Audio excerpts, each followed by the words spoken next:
வணக்கம் நண்பர்களே. நம்ம இன்றைக்கி ஷார்ட் ஃபால் வேக்கன்சியை பற்றி பார்க்க போகிறோம். அது எப்படி க்ரியேட் ஆகுது, அதனால் யார் யாரெல்லாம் பாதிக்கப்படுறாங்கன்றதை பற்றி நம்ம பார்க்க போகிறோம். அதுக்கு முன்னாடி என்னுடைய சேனலை நீங்கள் சப்ஸ்கிரைப் பண்ணாதவங்க சப்ஸ்கிரைப் பண்ணிக்கோங்க. அப்போ தான் நான் போடுற வீடியோ உங்களுக்கு கண்டிப்பாக வரும். நான் என்ன சொல்கிறேன்ட்டு உங்களுக்கு புரிஞ்சிக்க முடியும். இப்போ நம்ம ஷார்ட் ஃபால் வேக்கன்சியை பற்றி நான் சொல்கிறேன் பாருங்கள். அதாவது ஒருத்தர் வேலையில் இருக்கார், நல்லா தெரிஞ்சுங்க. ஒருத்தர் வேலையில் இருக்கார், அவருக்கு இருக்கிற வேலையில் அவருக்கு சாட்டிஸ்ஃபேக்ஷன் இல்லை, சரியா? அப்போ அவர் ஒரு நல்ல வேலையை தேடி போகிறதுக்கு மைக்ரேஷன் ஆவார். அவர் அப்படி மைக்ரேட் ஆகும்போது அவருக்கு ஒரு நல்ல வேலை கிடைச்சா எடுப்பார், சரிங்களா? ஆனால் அவர் வேலையில் இருக்கும்போது என்ன பண்ணுவார்னா, லீவு போட்டிருப்பார், இல்லை லாஸாக பே போட்டிருப்பார், சம்பளம்லாம் போயிருக்கும். ஆனால் அவர் எதிர்பார்த்த வேலை அவருக்கு கிடைக்கல அப்படின்னா, எதிர்பார்த்த வேலை கிடைச்சா எடுத்துருவார். எதிர்பார்த்த வேலை கிடைக்கல அப்படின்னா அவர் என்ன பண்ணுவார்னா, அந்த லீவு போட்டால் நம்ம ஆஃபீஸில் எல்லோரும் கேட்பாங்க, சுற்றி இருக்கவங்க நம்மளை பார்ப்பாங்கன்றதுக்காக ஒரு ப்ரெஷர் இருக்கும், சரிங்களா? அது இயல்பான ஒரு விஷயந்தான். அதை நம்ம பேலன்ஸ் பண்ண நம்ம கற்றுக்கணும். இப்போ இருக்கிற வேலையை விட அது லோவான ஒரு வேலையாக இருந்துச்சுன்னா, அதாவது சம்பளம் ஃபஸ்ட்டுருந்து ஆரம்பிக்குது, அதாவது மேலும் அதில் நமக்கு ஒரு ப்ரமோஷன் இல்லை, அது போனால் இருக்கிற இந்த போஸ்ட்டோட நஷ்டம் அப்படின்னா அவர் என்ன பண்ணுவார், எடுக்கக்கூடாது. ஆனால் மற்றவங்களாம் கேட்பாங்க, எல்லாம் என்ன பதில் சொல்கிறது, 4 பேர் கேட்பாங்கன்றதுக்காக ஒருத்தருடைய ஒரு வேலையை போய் எடுத்துகிட்டு அந்த வேலை இல்லாதவங்க எவ்வளோ கஷ்டப்படுறாங்கன்றத நமக்கு கண்கூடாக பார்த்துட்ருக்கோம். அந்த சிவி அப்லோட் பண்ணும்போது எத்தனையோ பேர் நம்மக்கிட்ட பதறி அடிச்சுட்டு இப்போ பேசிட்டு இருந்தாங்க. இப்படியாவது வேலை கிடச்சிடாதா அப்படின்ற எண்ணத்தில் தான் சர்டிஃபிகேட்டு அது இதுன்னு ஓடி ஆடி வாங்கி அதை அப்லோட் பண்ணிட்டு உட்காந்துட்ருக்காங்க. குறைஞ்சபட்சம் அவங்களுக்கு ஏதாவது ஒரு வேலை கிடைச்சா போதுன்ற எண்ணத்தில் இருக்காங்க. ஆனால் வேலையில் இருக்கவங்க அந்த மாதிரி வேலையை நல்ல வேலை கிடைச்சா நீங்கள் தாராளமாக போங்க, அது உங்களோட உரிமை. நீங்கள் மார்க் நல்லா எடுத்துருக்கீங்க, அதுக்காக நீங்கள் உழைச்சிருக்கீங்க, நீங்கள் ஒரு எலிஜிபிள் பர்சன் தான், நீங்கள் டிசர்வ் பர்சன் தான், அதுக்கு தகுதியான நபர் தான். இருந்தாலுமே நீங்கள் கொஞ்சம் யோசிச்சு பாருங்கள், உங்களுக்கு வேலை கிடைச்சா நீங்கள் போயிடலாம். ஆனால் அடுத்தவங்களுடைய வேலையை, அதாவது நீங்கள் போகலைன்னா அந்த வேலை யாருக்காவது கிடைக்கும், சரிங்களா? நீங்கள் அந்த வேலையை எடுத்துகிட்டு அந்த சோத்தில் போய்ட்டு ஒரு ஃபோட்டோ எடுத்துக்காக நீங்கள் பண்ணிங்கன்னா அது எவ்வளோ ஒரு நல்ல விஷயமா பாருங்கள், யோசிச்சு பாருங்கள். நம்ம அந்த சுவர் கலாச்சாரமே பார்த்திங்கன்னா எனக்கு தெரிஞ்சு நான் வேலைக்கு போகும்போதெல்லாம் இல்லை, அது ஒரு 2020க்கு அப்புறம் தான் அது எனக்கு தெரிஞ்சு ஸ்டார்ட் ஆகிருக்குன்னு நான் நினைக்கிறேன். அதுக்கு முன்னாடிலாம் யாரும் அந்த சுவர் முன்னாடி நின்றுலாம் ஃபோட்டோலாம் எடுத்தது கிடையாது.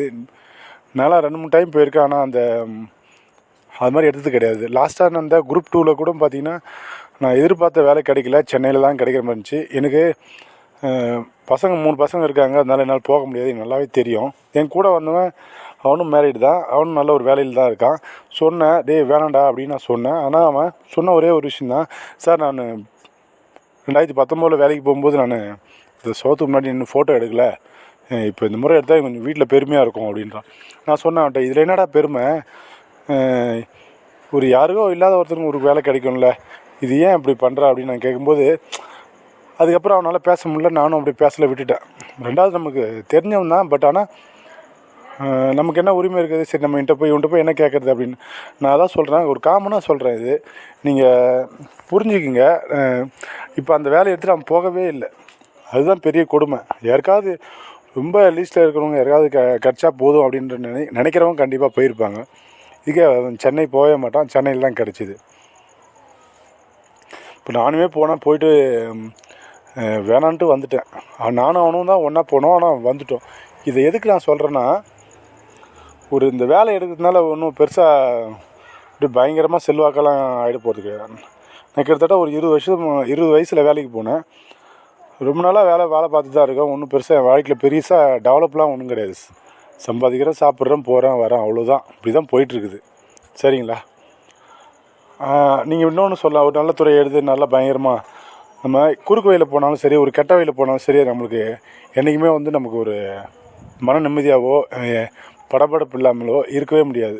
படபடப்பு, மன நிம்மதி இல்லாத, கூட இருக்கிறவங்க நம்ப முடியாத, இப்படியாப்பட்ட ஒரு வாழ்க்கை தான் நமக்கு அதில் அமையும். அதனால தான் நான் சொல்லுவேன், நம்ம நேர்மையாக இருந்துட்டு போனாலும் அதுவே போதும், நமக்கு வாழ்க்கை ரொம்ப இனிமையாக இருக்கும். நண்பர்களே, நீங்கள் ஒரே ஒரு விஷயத்தை மட்டும் நினச்சிங்க, இருக்கிற வேலையில் விட நல்ல வேலை உங்களுக்கு கிடைச்சின்னா கண்டிப்பாக தாராளமாக எடுங்க. அடுத்தவங்களுக்கு கொஞ்சம் வாய்ப்பு கொடுங்க. இப்போ ஜென்ரல் டர்னில் இருக்கிறவங்களே நிறைய மார்க் எடுத்தால் தான் அவங்களும் மனுஷங்க தான் நினச்சி பாருங்கள். அப்போ அந்த வேலையும் நம்ம பறிச்சிடுறோம். இந்த மாதிரி விஷயங்களால் ஜென்ரல் டர்ன் கூட இல்லை, இந்த கம்யூனிட்டியில் இருக்கவங்க மற்றவங்க ரொம்ப விளிம்பில் இருக்கவங்க இவங்களாம் ரொம்ப பாதிக்கப்படுறாங்க. இன்னும் ஒரு விஷயத்தையும் சொல்லணும், நிறைய பேர் வந்து உண்மையிலே வந்து அவங்களாம் கவுன்சிலிங் போகும்போது அவங்களுக்கு ஏற்ற வேலை கிடைக்கலாம், அவங்க அதை கண்டுக்கிறதே கிடையாது, போகிறதே கிடையாது. அதை நமக்கு சொல்லி தான் ஆகணும். நிறைய பேர் போகாமல் விட்டுறாங்க, நம்ம அதையுமே சொல்கிறோம். இப்போ அந்த மாதிரியான ஒரு சூழல் இப்போ இருந்தால் தான் இப்போ ரொம்ப டைப்பிஸ்ட்டு ஸ்டெனோலாம் ரொம்ப போஸ்ட் கம்மியாக இருக்குது. ஜேஏ கூட தான், நான் எல்லாத்தையும் மொத்தமாக தான் சொல்கிறேன்.